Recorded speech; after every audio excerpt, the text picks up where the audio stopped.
Praise the lord friends. Israel ఎందుకు ఐగుప్తుకు వెళ్లారు? అయితే మనం యేసేపు చరిత్ర గురించి తెలుసుకోవాల్సిందే. యాకోబుకు 12 మంది కుమారులు ఉండేవారు. వారిలో యేసేపు ప్రత్యేకుడు.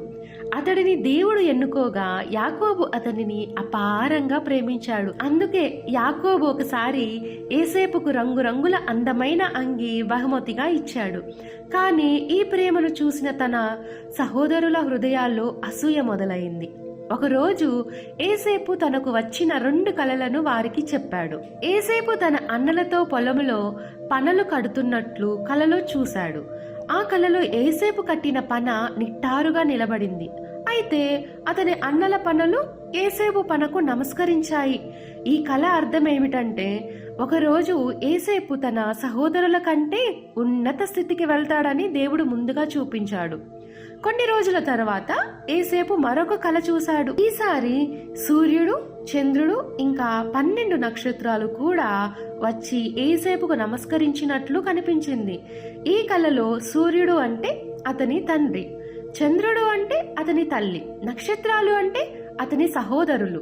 అంటే యేసేపు ఒకరోజు ఎంతో గొప్ప స్థితిలో ఉండబోతున్నాడని, తన మొత్తం కుటుంబం కూడా గౌరవించే స్థితికి ఎదగబోతున్నాడని దేవుడు ముందుగా తెలియజేశాడు. ఈ మాటలు విన్న సహోదరులు కోపముతో రగిలిపోయారు. ఒకరోజు యేసేపు వారిని చూడడానికి దూర ప్రాంతానికి వచ్చాడు.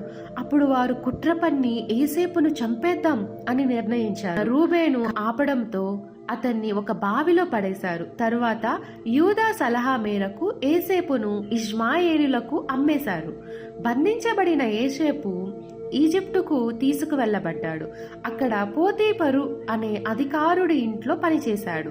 దేవుడు యేసేపుతో ఉండడంతో అతడు ఎక్కడ ఉన్నా ఆశీర్వదింపబడ్డాడు. పోతీఫరుని భార్య అతన్ని తన వైపు ఆకర్షించడానికి ప్రయత్నించింది. యేసేపు దేవుని భయముతో తన యజమాని పట్ల విశ్వాసముతో ఆమెను తిరస్కరించాడు. ఒకరోజు ఆమె యేసేపును బలవంతంగా పట్టుకోవడానికి ప్రయత్నించింది. యేసేపు అక్కడి నుండి పరుగెత్తి వెళ్ళిపోయాడు. యేసేపు దేవునికి అక్కడ భయపడ్డాడు. అప్పుడు ఆమె యేసేపు నా దగ్గరకు రావడానికి ప్రయత్నించాడు అంటూ అబద్ధం చెప్పింది. ఈ అబద్ధపు ఆరోపణను నమ్మిన పోతీఫరు యేసేపును జైలుకు పంపించాడు. కానీ జైలులో కూడా దేవుడు అతనికి కృప కలిగించాడు. అతడు కలలను అర్థం చెప్పగలిగే వరముతో ప్రసిద్ధి చెందాడు. కొన్ని రోజుల తర్వాత ఈజిప్టు రాజు అయిన ఫరోకి భయంకరమైన కలలు వచ్చాయి. ఎవరు వాటి అర్థం చెప్పలేకపోయారు. అప్పుడు యేసేపును రాజు ముందుకు తీసుకువచ్చారు. యేసేపు దేవుని జ్ఞానముతో ఫరో కలలకు అర్థం చెప్పాడు. 7 సంవత్సరాలు గొప్ప పంటలు, అటు తరువాతి 7 సంవత్సరాలు ఘోర కరువు వస్తుంది అని తెలిపాడు. యేసేపు జ్ఞానము చూసి ఫరో అతన్ని ఈజిప్టు ప్రధానాధికారి, పరిపాలకుడుగా నియమించాడు. కరువు సంవత్సరాల్లో అన్ని దేశాలు ఆహారం కోసం ఈజిప్టుకు వచ్చింది.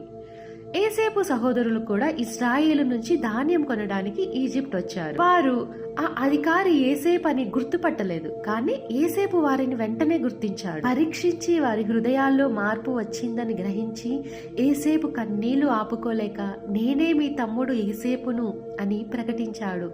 భయముతో వణికిన సహోదరులకు యేసేపు ప్రేమగా చెప్పాడు, మీరు నన్ను ఇక్కడికి అమ్మినా దేవుడు ఒక గొప్ప కార్యక్రమం కోసం నన్ను పంపాడు. అనేక మంది ప్రాణాలు రక్షించడానికి ఇది దేవుని యోచన. తన తండ్రి యాకోబుతో సహా మొత్తం కుటుంబాన్ని ఐగుప్తులో స్థిరపరిచాడు. ఇలా ఇశ్రాయేలు జనాంగము ఐగుప్తుకు వెళ్లారు. Praise the lord.